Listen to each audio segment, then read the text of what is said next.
I'm a 26-year-old woman working as a junior marketing coordinator. I live in a mid-sized city where nothing too crazy usually happens, but in my family, I've always been known as the organized one. I'm the person who keeps calendars for vacations, reminds people about birthdays, sets up spreadsheets for budgets, and makes sure holidays run smoothly. It's not that I particularly love being in charge of family logistics, but I learned early on that if I didn't step in, things would fall apart. Over time, people just assumed I enjoyed handling chaos. The one who leaned into that the most was my Aunt Diane. She's in her early 50s and has always been the unofficial host of family gatherings. Thanksgiving, Christmas, Easter, you name it, she takes control of it.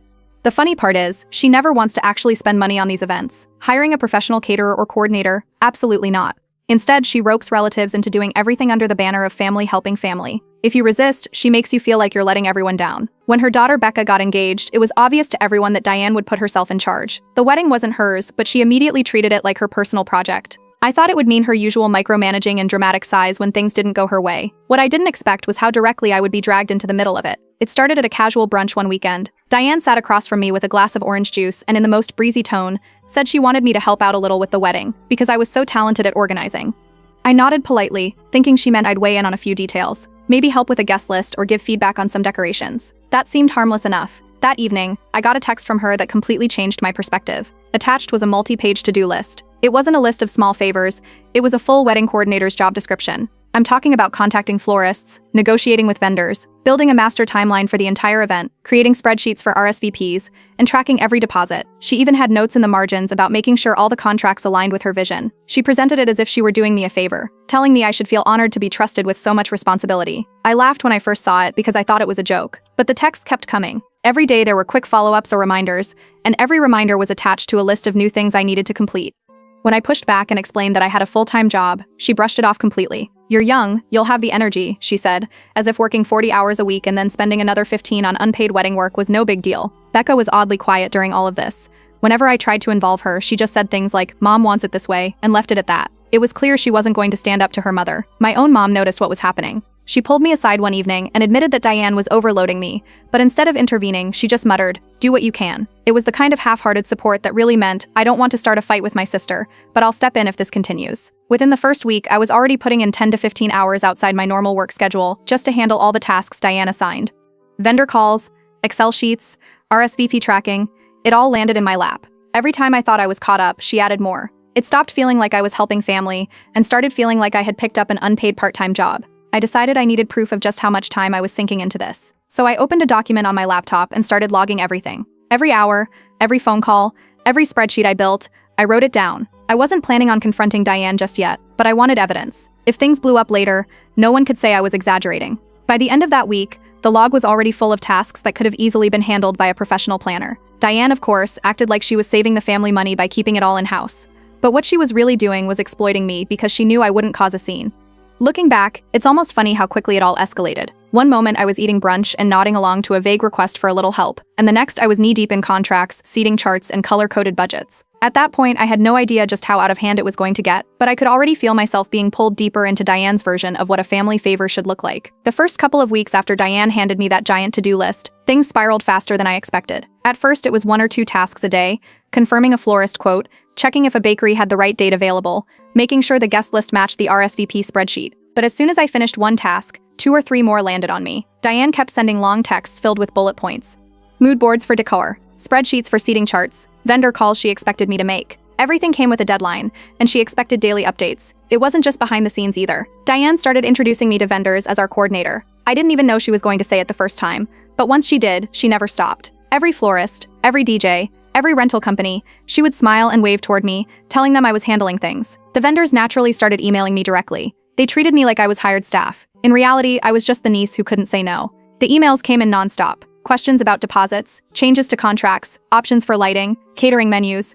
My inbox turned into a wedding command center overnight. I was still trying to keep up with my actual job, but now my evenings were spent sorting through messages meant for professionals who normally get paid thousands to manage this kind of thing.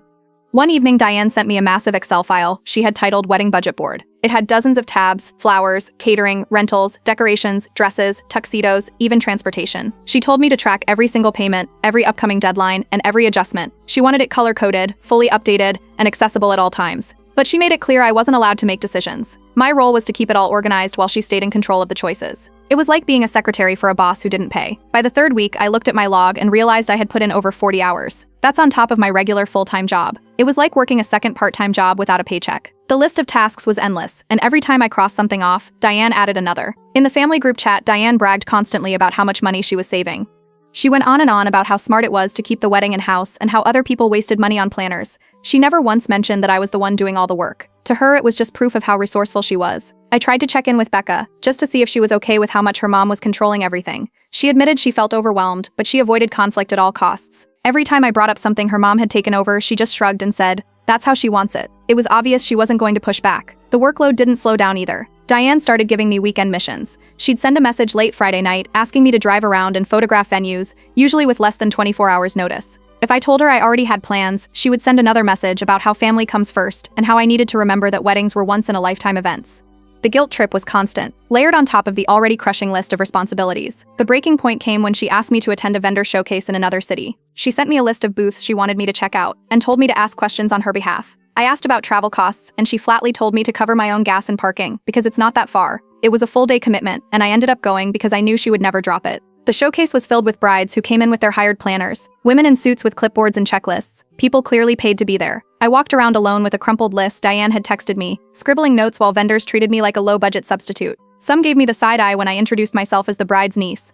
I knew exactly how I looked, like the relative drafted into free labor. Of course, Diane loved it. She bragged to every vendor that I was keeping the budget honest for the family and making sure nothing slipped through the cracks. She acted proud, like she had discovered a secret trick to avoid hiring help. Meanwhile, I was stuck smiling and nodding while my weekend evaporated into someone else's job. That night, after hours of walking around booths and pretending to be interested in chair rental options, I went home and opened my laptop. I started drafting a detailed breakdown of everything I had done so far. I wrote out the hours, the specific tasks, the vendors I had spoken to, the spreadsheets I had created. Then I looked up the market rates for wedding coordinators. The numbers shocked me. What I had done already would have cost thousands if she had hired someone. I didn't share it yet, but I saved the file. I wanted it ready, just in case this turned into a bigger fight. My mom eventually noticed how drained I was and told me I needed to either draw some boundaries or start demanding recognition. She didn't want to directly confront Diane either, but she could see how much time I was losing. She told me Diane wasn't going to stop unless I made her stop. I knew she was right, but I also knew how explosive Diane could get. She thrived on control, and if anyone challenged her, she would double down harder. For now, I kept my logs and my spreadsheets updated, waiting for the right time to push back. Every day felt like a balancing act. Work during the day, unpaid coordination in the evenings, guilt trips from Diane whenever I tried to step back. And all of it was wrapped up in this false narrative she kept selling to the family about how she was saving money and keeping things simple. On the surface, it looked like she had everything under control. Behind the scenes, I was drowning in color-coded spreadsheets and endless vendor calls, quietly becoming the invisible backbone of a wedding I wasn't even part of. Word count, money tap. By the time a month had gone by, my log was a monster. The hours stacked up like bricks, and the file itself looked like a miniature audit report. Every vendor call, every spreadsheet, every update I had made, it was all there in black and white. I wasn't ready to unleash it, but the more Diane piled onto me, the more I knew I'd need it. The requests didn't stop. Diane had me working late into the night, often messaging me around 10 or 11 with a small fix or urgent update. Most of these weren't urgent at all. She wanted seating charts redone because she changed her mind about which cousins should sit near each other. She wanted the font on the invitations adjusted to match a different shade of beige. She asked for entire mood boards of centerpiece designs just so she could look at them and dismiss all of them. Becca was still barely involved. If I asked her for input, she just redirected to her mom. It got to the point where Diane was treating me like her personal design assistant, nitpicking every detail while Becca watched quietly in the background. After one particularly long week, I sat down and opened PowerPoint. If Diane was going to keep introducing me to vendors as our coordinator, then I was going to put together something that showed exactly what helping out a little had turned into. I built a presentation with screenshots of text messages, emails, and the budget sheets I had created from scratch. Each slide had bullet points of the tasks I'd completed, the hours I had logged, and even the dollar amount it would have cost if she had hired a professional. By the end of it, the number was already over $3,000 worth of work. While I was working on that, Diane continued with her endless control. One week she had me up past midnight finalizing the seating chart for the rehearsal dinner. I sent her the file the next morning and she immediately messaged me complaining that the names weren't centered properly on the table cards. No mention of the hours spent, just criticism about formatting. Becca finally admitted something one evening when we were both leaving a vendor meeting. She whispered that she felt like a guest at her own wedding, since her mom was deciding everything. It wasn't a surprise to hear it, but it was the first time she had said it out loud. She didn't do anything about it though, just sighed and went back to letting Diane run the show. I started thinking carefully about how to shift the situation. If I quit outright, Diane would spin the story to the entire family that I had abandoned her and ruined the wedding. If I kept going quietly, she'd bleed me dry until the day of the ceremony. The only solution that made sense was to present the truth where she couldn't twist it, out in the open, in front of people who mattered. The chance came sooner than I thought. Diane scheduled a large family meeting at her house. She invited a few relatives too, since she wanted to give everyone a progress update. She sent out a group text that made it sound like a showcase for how smoothly everything was running. That afternoon, I arrived with my laptop bag. Diane was already buzzing around the living room, straightening chairs and making sure everyone had coffee. When the vendors settled in, she clapped her hands together and proudly announced that our coordinator would be giving the budget update. She looked at me expectantly, assuming I'd rattle off numbers and sit back down. Instead, I set up my laptop and connected it to her TV. The first slide popped up with the title, Wedding Planning by Me. For the first few seconds, Diane looked pleased, like I was about to make her look good. I clicked to the next slide. It showed screenshots of her text messages, the ones where she had sent me mile-long lists of assignments. Murmurs started around the room as people read the timestamps, late nights, early mornings, weekends. The next slide showed the spreadsheets I had created, full of color-coded cells and deadlines. Another slide listed the vendors I had contacted and the hours logged on each task. Diane shifted in her seat, her smile fading as I moved through each slide. I pointed out how many hours had already been poured into this and what those hours were worth at the market rate. Over $3,000 in unpaid labor, just from me. Relatives raised their eyebrows and a couple of vendors actually exchanged glances. I didn't stop. The following slide made it clear who was actually in charge. I labeled Diane as the decision maker, budget holder, and final authority. Under my name, I wrote, Unpaid Organizer. When I finished, the room was quiet. Diane's face was bright red. She tried to interject, but I clicked to the final slide, which simply read, Actual Wedding Coordinator Diane. Then I handed her the budget file in a neat folder and sat down. Vendors looked surprised. One of them finally asked Diane directly who was authorized to make decisions, since up until then, they'd been going through me. Diane, flustered, admitted that she was the one in charge. It was the first time she had actually said it out loud in front of everyone. Family members stared at her, then at me. Becca leaned toward me and whispered a quiet thank you, though she said it so low, no one else could hear. Diane excused herself from the room, storming off into the kitchen. The vendors sat in awkward silence until I told them I'd forward all the files so they had clarity going forward. That seemed to ease the tension, and people slowly began chatting again. When Diane came back a few minutes later, she plastered on a stiff smile and pretended nothing had happened. But the shift was already there. From that point on, vendors began addressing questions directly to her instead of funneling them through me. The mountain of emails slowed down almost immediately. That night, I logged the presentation in my file. I saved every slide and every screenshot in case Diane tried to twist the story later. As I was finishing up, my phone buzzed. It was a long message from Diane, accusing me of making her look bad in front of everyone. I didn't take the bait. I responded with one neutral line, that I had only clarified roles so vendors knew who to talk to. Becca reached out separately a day later. She admitted her mom had always been overbearing and said she was relieved someone finally exposed it without a screaming match. She wasn't ready to confront Diane herself yet, but she appreciated what I had done. The following weekend at a family barbecue, Diane avoided me completely. She spent most of the time loudly bragging about how smoothly the wedding planning was going, as if the meeting hadn't happened. Relatives gave each other knowing looks, and I noticed a few of them side-eyeing her when she launched into her usual speeches. I decided then that I'd keep logging everything, because the story with Diane was far from over. She might have been knocked back in front of the family and vendors, but I knew she wasn't going to let it go quietly. After that meeting at Diane's house, the room had gone quiet in a way I'll never forget. My slides were still on the TV screen, the bold letters showing Actual Wedding Coordinator, Diane, and for the first time people saw the gap between how much work she dumped on me and how little she admitted. The silence stretched, and Diane's face turned crimson. Her mouth opened like she wanted to say something, but before she could, one of the vendors broke the pause. They asked Diane directly who was authorized to make decisions going forward. With everyone looking at her, she had no choice but to admit it was her. Becca leaned toward me in that moment, whispering a quiet thank you so low, only I could hear. It wasn't dramatic, just a small release of relief, that someone had finally said the truth out loud without it turning into a fight. Diane didn't stay in the room much longer. She stood up suddenly, muttered something about needing to grab something, and stormed into the kitchen. Relatives glanced at each other, some shifting uncomfortably in their seats, while the vendors sat stiff, clearly unsure how to continue.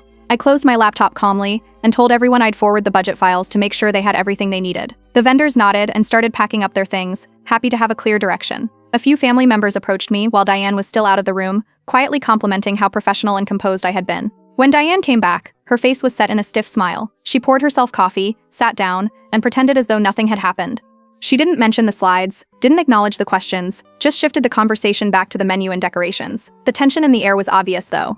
Nobody missed the shift in the room. From that point on, things did change. Vendors began directing their questions to Diane instead of me. They emailed her, called her, and looked at her during meetings. My inbox, which had been crammed full of wedding details, started to clear out. I was no longer the contact person for every little decision, and the unpaid workload that had consumed my nights and weekends began to shrink. But relief wasn't the same as peace. I knew Diane wasn't the type to let something go, not after being embarrassed in front of both her relatives and professionals. I expected the backlash, and it came quickly. That same evening, my phone buzzed with a long message from her. She accused me of trying to humiliate her, of making her look bad in front of her family, of disrespecting the effort she was putting into her daughter's wedding. I typed one short, neutral response, that I had only clarified roles so vendors knew who to contact. Nothing more, no explanations, no apologies, just the truth. Becca reached out separately a day later. She admitted her mom had always been like this, overbearing, controlling, unwilling to let go of even the smallest detail. She said she was grateful I had handled it the way I did, because it finally gave her some breathing room without it turning into an all-out fight. That weekend, there was a family barbecue at my parents' house. Diane came, of course, but she avoided me completely. She spent most of the afternoon perched at the patio table, talking loudly to anyone who would listen about how smoothly the wedding planning was going and how much money she had saved.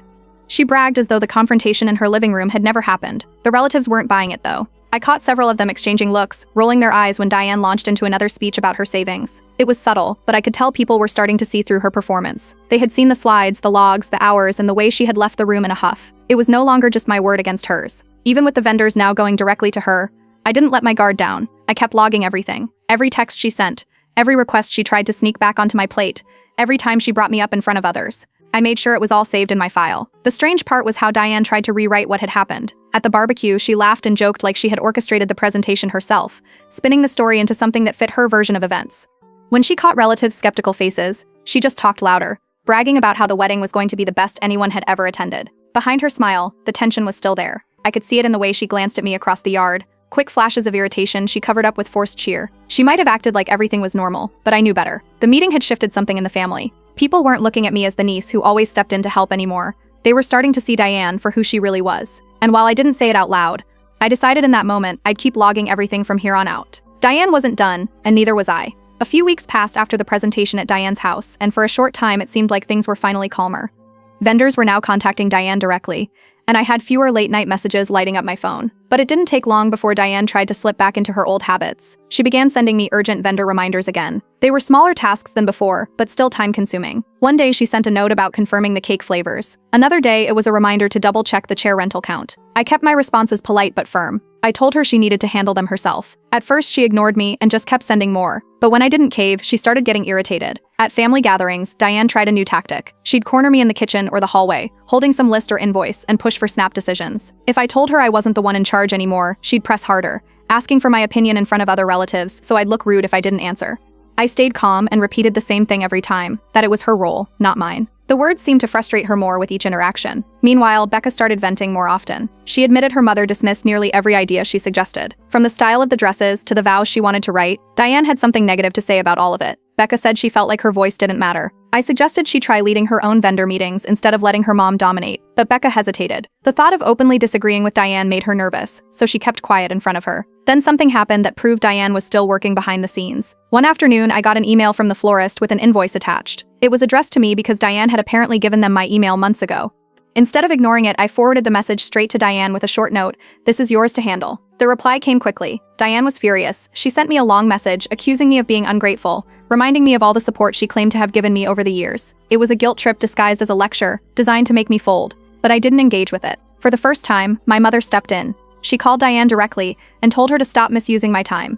It wasn't a long conversation, but it was enough. Diane didn't lash out at me directly again after that, though she made her displeasure obvious. At the next family dinner, she sulked at the far end of the table, making pointed comments about how family doesn't appreciate sacrifices. She never mentioned my name, but everyone knew what she meant. The weeks that followed were strange. Becca began quietly sharing her mother's budget notes with me. They were handwritten in the margins of spreadsheets and notepads, filled with obsessive critiques about every single expense. She circled numbers in red, wrote too much beside almost everything, and left notes about cutting corners in places that really mattered. It was clear she was trying to keep her grip tight on the budget. I encouraged Becca to sit down with her fiancé and agree on a firm number for the wedding. If they both set the budget themselves, it would take away Diane's ability to constantly run the show through money. Becca nodded but didn't act right away. She was still worried about her mother's reaction. Eventually, Becca slipped. During a casual chat, she mentioned to Diane that I had advised her to take more control over her wedding. That was all it took.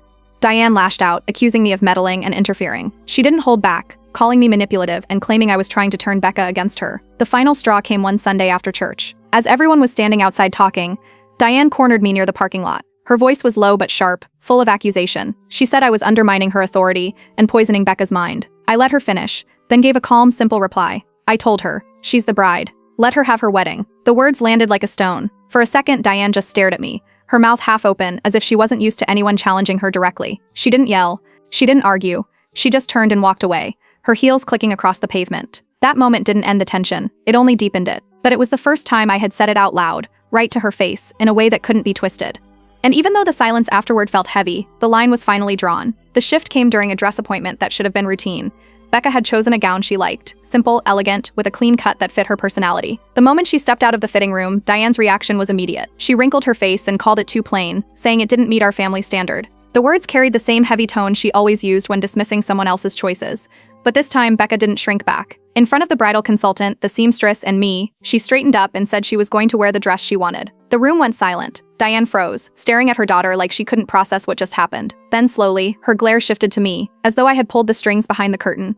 The vendors sensed the change immediately. Their attention, which had often flicked to Diane in the past, now stayed firmly on Becca and her fiancé. Questions were directed at them. Decisions were confirmed with them. It was subtle at first, but it grew stronger as the meeting went on. Becca was nervous, her voice shaking slightly in the beginning, but she kept answering. By the halfway point, she sounded steadier, more sure of herself. She asked questions, clarified details, and confirmed choices without looking to her mother for approval. Each decision added to her confidence, and by the end of the appointment, the consultant was treating her exactly like the bride she was. Diane sat through the entire meeting in silence. Her arms were crossed, her face stiff, her lips pressed into a thin line. She didn't interrupt, she didn't correct, she just sat there, seething quietly while the authority she'd clung to slipped away. When it was over and we walked back to the car, Becca leaned close and admitted she wouldn't have spoken up if I hadn't pushed her to take more control. It wasn't a dramatic declaration, just a small truth slipping out between breaths, but it meant a lot. Word spread quickly among the family. Relatives who had heard bits and pieces of the tension now talked about how Becca had finally stood up to her mom. At gatherings, people mentioned it quietly to me, nodding as if to say they approved. No one wanted to be the one to call Diane out directly, but they supported Becca finding her voice. Diane, of course, couldn't let it stand. Within days, she announced a family emergency meeting at her house. The text she sent out framed it as a necessary discussion about wedding logistics, but the urgency in her wording gave away her real motive. When we all arrived, the living room was arranged like a tribunal, chairs in neat rows, papers stacked on the coffee table, Diane at the front like she was about to conduct court. Once everyone was seated, she launched into her accusations. She said Becca was being manipulated. She claimed I had taken over, twisted things, and pushed Becca into defiance. Her voice shook with anger as she pointed to me as the reason everything was falling apart. The room was heavy with silence again, but this time it wasn't me who answered. Becca stood up before anyone else could react. She spoke clearly, her voice firm and louder than I'd ever heard it. She told everyone that I hadn't twisted anything. She said she was the bride, and she was making her own choices. The effect was immediate. Relatives who usually stayed out of conflict began nodding, some even speaking up in agreement. They said it was time Becca had her own voice in her wedding. The support grew louder, and Diane's face tightened with each comment. Diane tried to cut her daughter off, but the momentum wasn't hers anymore. Becca's fiancé added his support, and more family members chimed in. The tide in the room had shifted completely, and for the first time, Diane couldn't steer it back. Her fury finally boiled over. She stood up abruptly, her chair scraping loudly against the floor, and stormed out of the room. The door slammed behind her with enough force to rattle the frames on the wall. The relatives sat in stunned silence for a few seconds before the tension broke into quiet conversations. Later that night, Becca's fiancé pulled me aside and thanked me. He said my encouragement had given Becca the push she needed to stand her ground. He looked both relieved and proud, like a weight had been lifted from their shoulders.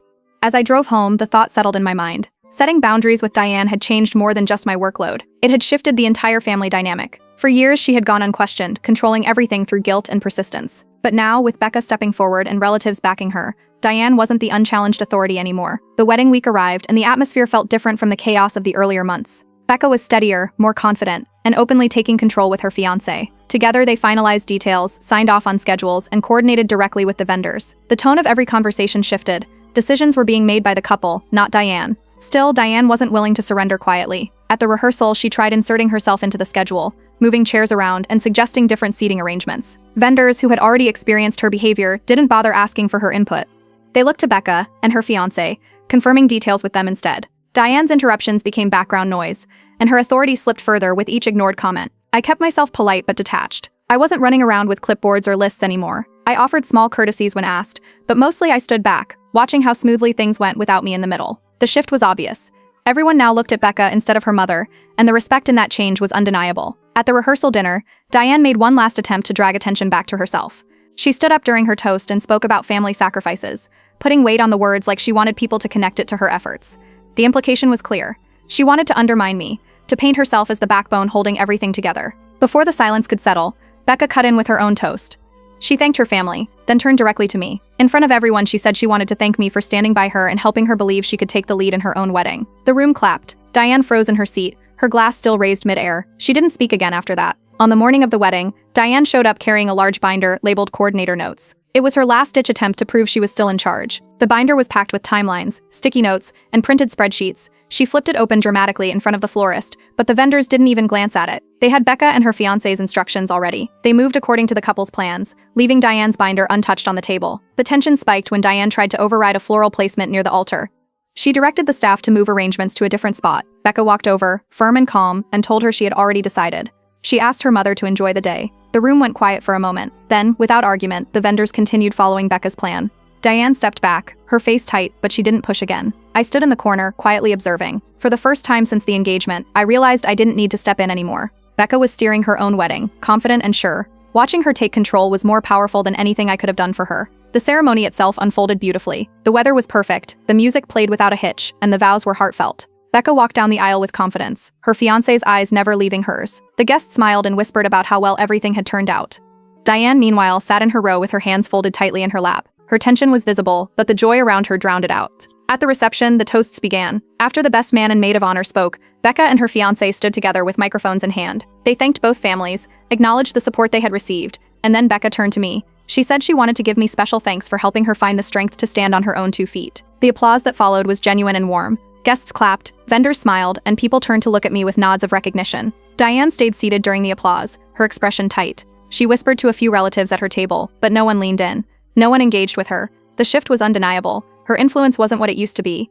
As the night wound down, Becca found me near the edge of the dance floor. She hugged me tightly, telling me she wouldn't forget the strength I had helped her find. It wasn't dramatic, just heartfelt, and I knew she meant it. In the weeks that followed, everyone remembered the wedding as beautiful and smooth. Guests commented on the decorations, the food, and how happy the couple looked. But within the family, the real memory was different. What stuck with people wasn't the centerpieces or the music, it was the way Becca had stood up to her mother and led her own wedding. The story passed quietly between relatives, how Diane had lost control, how Becca had spoken firmly, how the balance in the family had shifted. People started treating Becca with more respect, recognizing her independence in a way they hadn't before. And just as importantly, Diane's power wasn't absolute anymore.